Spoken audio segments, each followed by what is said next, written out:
Okay, kwa hiyo mtu akiwa na uume mdogo kuna dawa.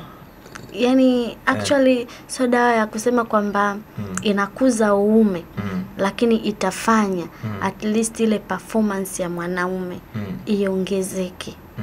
Ambayo yani tuseme unajua misuli ndio inaenda kukava kwenye ile structure ya mwanaume, yani kwenye ile mbo ya mwanaume. Ile misuli yani ikiwa strong ile misuli ndio mwanamke pia anahisi ile haja ya tendo. Kuna wale wengine ambao labda uume wao uko labda mkubwa au mrefu, lakini labda ile misuli yake haijakuwa imara. Kwa unaweza kukuta ile yani anavyokuwa na muingilia mwanamke haimfikishi bado yeye kwenye ile haja yake ya tendo. Kuna hizi kuta, yani kuna namna ya Okay, kumbe mtu anaweza kuwa pia ana uume mkubwa lakini hamfikishi mwanamke. Kwa sababu gani? Kuna nini? Yani kuna ile misuli ya mwanaume ambayo haijakuwa imara ya kudhibiti uke wa mwanamke kumfikisha kwenye tendo. Sasa namna gani pia kuimarisha misuli ya mwanaume? Ni kupunguza hizo stress, lakini kula vizuri, lishe nzuri, kujitunza kwa kutokuwa na maradhi ya STIs, UTI ambayo wanaume wengi tukimuona tu na UTI au magonjwa tunaamini ukapata kupitia mwanamke. Kwa sababu mwanaume haumwi UTI. Kwa hiyo pia na kujilinda, kunywa maji mengi na hizo dawa ambazo za kuimarisha. Na sana wanaume wengi wanapitia changamoto hizo kwa sababu kama mwanadamu tunapozaliwa ndio maana tunatakiwa tunywe maziwa ya mama. Maziwa ya mama yana contain calcium ndani yake. Sasa wengi wa sasa hivi ndio huu utandawazi umekuja, mtoto mimi na kazi za kufanya na mambo mimi, na ukiangalia kweli maisha sasa hivi yamebadilika. Inabidi msaidiane na baba watoto na kila kitu. Kwa unakuta mtoto hapati vile virutubisho tosha kutoka kwa mama yake. Kwa hiyo ukuaji unavokuwa unakuta ndio hivyo, lishe ilikuwa mbaya, matatizo, manyanyaso, yani mambo mengi yamekupiga huko. Ile utafutaji unamaliza pia calcium kwenye mwili wako. Bita ukasemaje? Swali langu naona alikuwa tayari kasharijibu. Nilikuwa nahitaji alivyosema kuhusu dawa hizo, sababu nasikiaga wenye vibamia dawa zinarefusha uume. Lakini hapo nipata kugundua kwamba zile dawa huwa zinasaidia katika misuli na sio kurefusha. Kwa hiyo iko nilichokuwa nahitaji kujua. Sasa na kuna wengine hapa, yani asilimia kubwa wengi wanasema wana uume mdogo. Unasikia? Sasa mwingine akasemaje, nimenenepa, nimekuwa na kitale kikubwa, alafu uume wangu ulikuwa mdogo na ana wake yani wake zake ambao wamesha ni watatu. Sana ufio atanikimbia. Na atamkimbia kweli. Sasa hapo anafanyaje? Huyo kwanza yani ni kweli, na ndio maana tukasema lishe unakulaje. Unavokula vibaya pia inaharibu system nzima ya uume wako. Kwa sababu lishe mbaya inakuja kwa ulaji mwingi wa mafuta. Mafuta mengi yanavyokuwa yanaenda, nimekwambia ili uume usimame ni lazima kuna circulation kubwa sana ya damu hiyo inaenda. Na ndio maana mwanaume ambaye ana mafuta mengi au ni mnene au ana kitambi, huyu hata performance yake na huwa inakuwa ni ndogo. Kwa sababu pale kwenye ile coverage ya damu inaenda inakaa mafuta. Kwa unakuta hawezi tena kuperform ile tendo kama alivyokuwa huko awali. Kwa hiyo mwanaume yote ambaye ana kitambi au anashindwa kuperform, lakini ajitizame pia na uzito wake. Au labda kama ana maradhi, unajua sometimes pia maradhi kama sukari, pressure pia anasababisha hizo shida za kutokuperform vizuri na umri ndani yake. Kwa hiyo unabidi uende sawa sawa na umri wako. Kuna mambo hayawezi kuwa kama kijana. Na hizo dawa ambazo watu wanatumia, yani kuna namna unatoa dawa za kuongeza nguvu za kiume au unatoa tiba ya nguvu za, kuna tofauti ya dawa ya nguvu za kiume au tiba, au namna gani zile process ili uwe na nguvu endelevu kuliko anataka leo nikaende sehemu nifueke hiki ili nifanye vizuri, lakini baada ya hapo narudi kama mwanzoni. Au wewe unasaidia watu ili waendelee kuwa bora siku zote? Okay. Kwanza dawa zangu au dawa zetu zinatibu kwanza kwenye chanzo cha ugonjwa. Kwa hiyo inaweza ikawa ikatemu kama kwenye ugonjwa sasa, kwa sababu ndio imekuwa ni tatizo kubwa sana kwa wanaume. Kwa hiyo kama mtu anapitia changamoto hizo, ina maana kwamba tutabidi tuanze kuanzia kwenye kianzio, kwenye shina. Yes. Okay. Umeanzia wapi? Shida ilikuwa nini? Wengine wanatokewa na hizo process kwa sababu labda ya kujichua sana. Japo uwe ume wake sio kwamba ulikuwa mkubwa wa kiasi. Kwa hiyo unakuta ile kwenye kujichua ile process haitakuwepo mpaka vile ajirudi tena kujichua.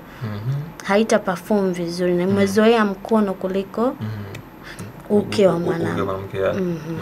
Kwa hiyo ninatibu na kutatua tatizo lako, then ndo turudi. Kwa hiyo ukishakuwa mkweli kwangu, ukaniambia bwana mimi labda nilipitia changamoto hii, nilikuwa hivi. Kwa sababu tunakuwa tuna consult na kwenye kuconsult tunakuwa tunaongea kwa siri. Ni baina yangu na mteja wangu. Kwa hiyo nitakuwa namuuliza, nitakuwa naniambia. Kwa hiyo ni mtu au awe huru kwangu. Sasa ili mimi nijue namsaidia. Hapo kabla kuendelea mbele taja namba hapo. 0689 07 27 17. Rudia. 0689 07 27 17. Jamani, mnachukua namba ni kwa msaada, sio kumtongoza dokta jamani. Nawaambieni kabisa, sio mnamtongoza dokta. Maana kuna mtu hapa akachukua namba yangu kafikiri anaongea na dokta. Akasema ila dokta kwa vizuri nikikuweka. Nikamwambia sasa wewe unaomba msaada au unataka uweke?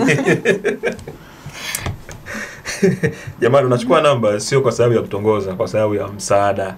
Ieleweke ni namba kwa sababu ya nini? Ya msaada. Sasa nina swali lingine hapa. Kuna baadhi ya wanawake wengine hawapati hisia au hawana tendo la ndoa. Why? Kwa nini? Baadhi ya wanawake kabisa hawapati hisia au kuwa na hamu ya tendo wakati wapo kwenye ndoa au wapo kwenye mahusiano ambao wanatakiwa wategemeane yeye na mwenza wake. Je, ni kwa nini na wanapata msaada gani kwako? Okay. Wanawake hawa kwanza ukishaona mwanamke hapati hamu au la tendo la hisia, kwanza hiyo ni sio normal. Okay. Ijulikane hivyo. Yaani mwanamke yote ambaye hawazi au hafikiri au unapofika kwenye tendo anakuwa hana hamu nalo, basi this is not kawaida kabisa. Sio kawaida. Na sababu ya kwanza ni kutokana na mawazo. Tunarudi kule kama mwanamume. Mwanamke na mawazo itaambatana na hormone, sawa? Okay. Mwanamke ameumba mwili wake kwa hormone kuanzia yani hata akili yake sometime inachakata kama hormone zake ziko sawa. Okay. Maziwa ile ndio maana tukifika kwenye ile tuna primary stage na secondary stage. Secondary stage ndo au secondary changes ndo zile ambazo mwanamke huanza pale anapobalehe. Okay. Sijui sauti laini, sijui maziwa kukua, shape kuongezeka. Yaani hivyo mwili kukaa sawa, kujibodi. Kwa hiyo sasa kama zile hormone zitakuwa zichakati vizuri, ndio unakuta hata msichana mdogo tu ambaye hajaanza maisha yoyote, lakini unakuta hedhi zake haziendi sawa sawa. Okay. Kwa hiyo huyo mtu unabidi kwamba yani wanaume sasa mtusaidie wanawake zile. Tunawasaidiaje? Yes, unatusaidia kwa kwenda kwa daktari, lakini pia kupata muda mzuri wa kuongea. Wajua mwanamke naye ni chombo ambacho sio tu cha starehe, lakini pia ni mwanamke ambaye unatakiwa ukae naye chini, mjenge maisha, kumuonyesha kwamba mimi nipo kwa ajili yako. Okay. Kuna mwanamke akili zinatofautiana.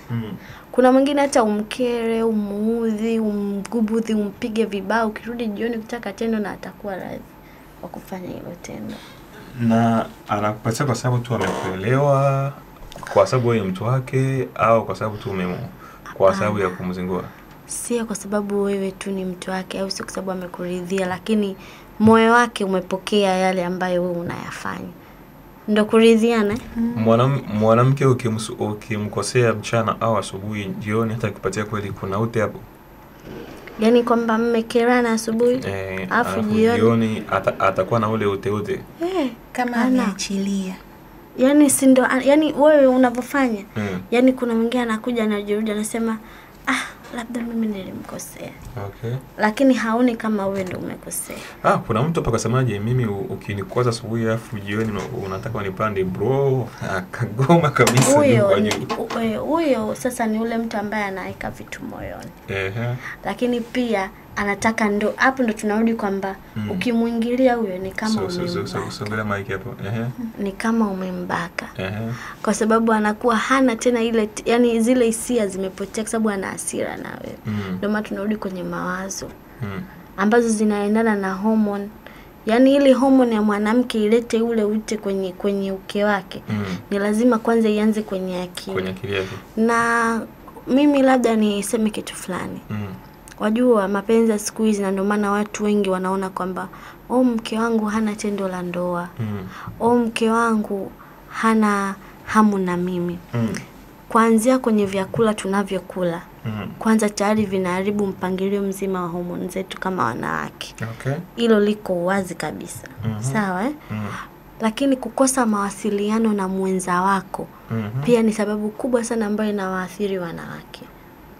Haiwezekani wewe utoke huko tu kisa una hamu na mimi, uje tu niingilie kama gogo. Yaani jamani. No. Wewe si wa kwangu wao.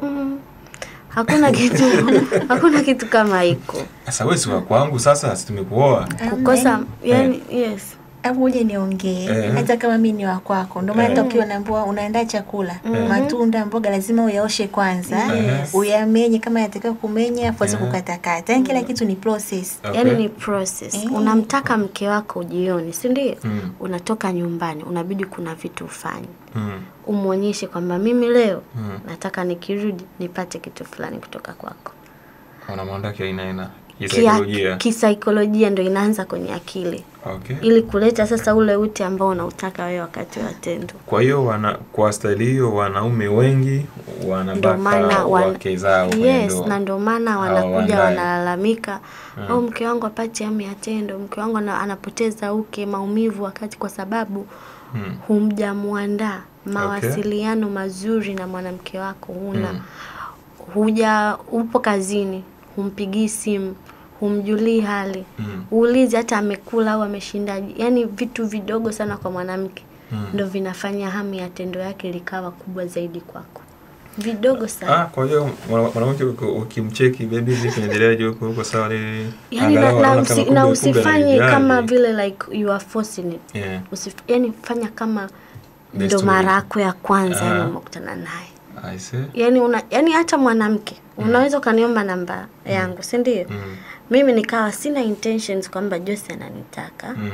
Wala sio kwamba niko kwenye akili zangu nasema ni Jose. Lakini unavochat na mimi ndio naanza kusema huyu ananitaka, si ndio? Lakini pia vile vitu ambavyo vitanifanya nikukubalie, si namna ambavyo utakuwa unawasiliana na mimi. Yaani mwanamke ukimpa attention naye anaingia kwenye mfumo.